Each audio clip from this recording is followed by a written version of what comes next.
This is the SP500 yearly forecast 2024. What you're looking at here is a chart of the SP500 index since 2018. And clearly it's an uptrend. This massive crash here was during COVID, probably the buy opportunity of your lives, unfortunately missed.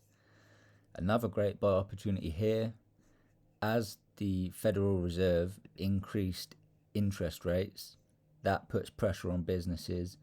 Businesses use debt to finance their operations, the majority of them, even Apple, Microsoft, etc.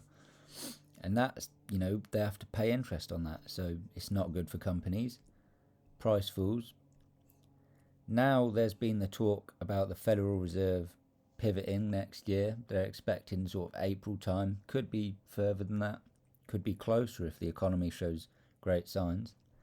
So now the speculation is driving the SP500 index higher. And for 2024, I'm expecting at least a 10% gain.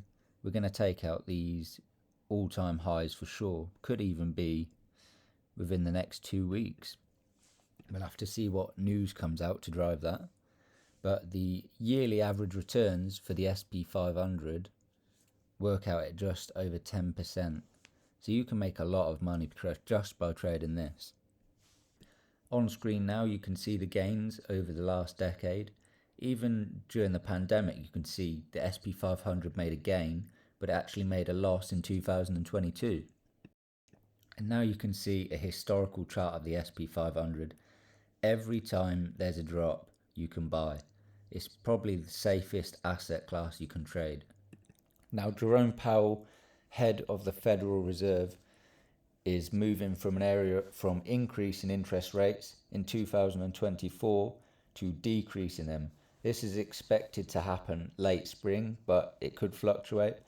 But what impact that has for stocks is massive because, as we spoke about, high interest rates are not good for companies and the debt they have to pay.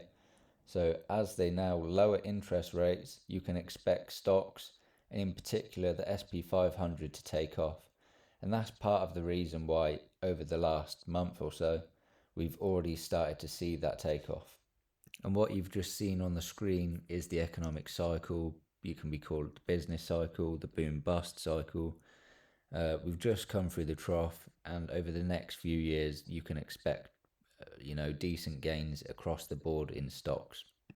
That's it for today. Thanks for watching. I will be back Sunday.